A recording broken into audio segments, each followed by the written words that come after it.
It is a cold and rainy day. A beautiful afternoon here in D.C. The Phoenix VA was doctoring patient records. Rules in the executive action will protect 250,000 farm workers. We are at these committee hearings every month, and every month the same issues come up. Two men in the last 2 weeks ran across Pennsylvania Avenue, jumped that fence into the White House. With a win in North Carolina, the Republicans have taken control of the Senate. Is that attitude, is that Ruben Gallego that I remember, going to be influenced or nervous in front of a room of 435? This is a letter that the protesters wanted to hand deliver to President Obama. Well, what's not attracting Latino voters is political parties. With Thanksgiving just a couple days away, these farm workers are hoping President Obama will give them something to be thankful for. And more than 2 weeks after the polls closed, he is finally following through on that promise. Here's what we can expect from the president's primetime address. The city of Chandler is in mourning today after losing 2 police officers last week. So after the turkeys are pardoned, they come here to Morven Park and live out the rest of their days. Patient wait times, federal funding, and physician shortages are all major concerns of the committee. He does believe parts of the executive action will help Southern Arizona communities. They swam through shark-infested waters on the reality show. If they can make it through that, hopefully we can make it through this next session. Our Washington Bureau reporter Brittany Bade was at the White House today as anti-war protesters tried to air their complaints to the president. Brittany? Hannah, hello. Well, people from all over the United States came to the White House today to protest the airstrikes going on in the Islamic State. Now, the people that were at the White House are all hoping for a peaceful resolution in the Middle East, and they want President Obama to know that they do not like his violent airstrikes. Dropping bombs on helpless people, and you ought to be ashamed of yourselves. Pennsylvania Avenue, usually buzzing with tourists, looked different today. We ain't gonna pay for no more. Well, we're here today because the U.S. just started bombing Syria, and we think that that's just another escalation of endless war in the Middle East. The protesters here sent a letter to the White House a month ago asking for a meeting with President Obama. We've got no response, and so that's why we're here today, to try to get this meeting, because these issues are crucial. This is a letter that the protesters wanted to hand deliver to President Obama, but when they were not allowed inside, they improvised. Help me, please! Why? Some protesters laid at the front gates of the White House or in the streets, while others sang a song. But blocking the White House gates is against the law. And when these protesters refused to move, the Capitol Police stepped in to end the protest. We do not want decades of war. We don't want years of war. We don't want any war.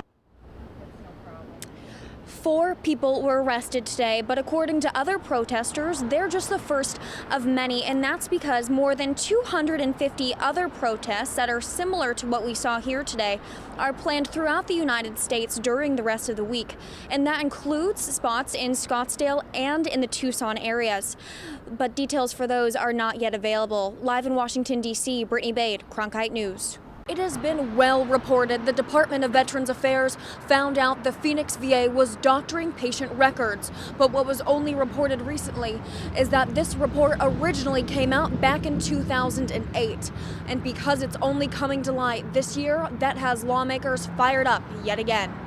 We've all got to be honest and open with each other about what's going on. What's been going on is VA workers changing patient records to make wait times appear shorter. That there was something wrong, something came up repeatedly. Record doctoring has been happening repeatedly for 6 years, according to documents uncovered this week. This discovery sent lawmakers into a new round of finger pointing because they want to know how this could have stayed under the radar for so long while hundreds of veterans waited for care. DDHD, delay, deny, and hope you die.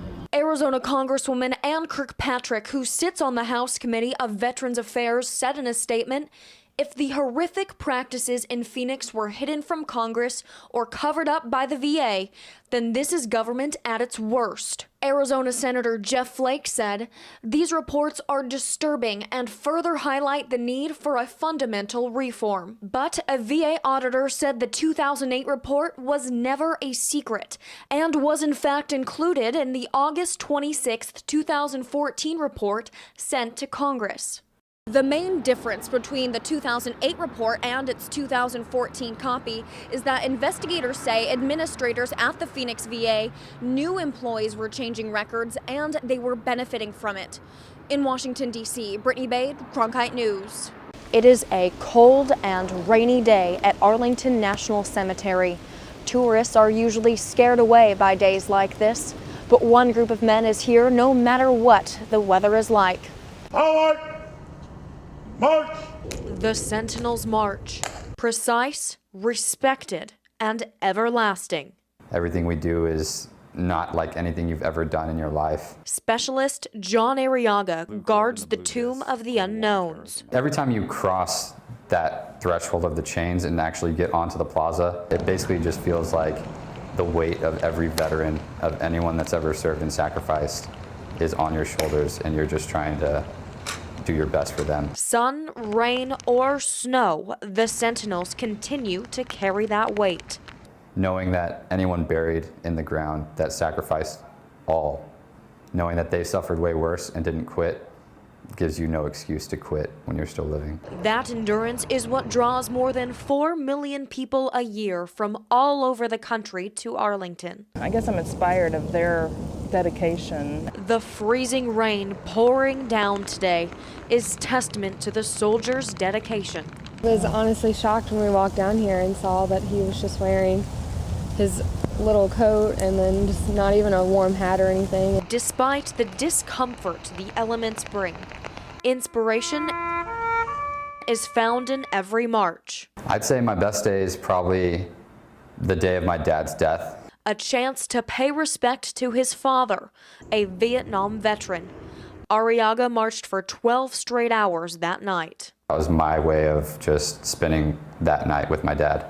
One night just for his father, all others for his country.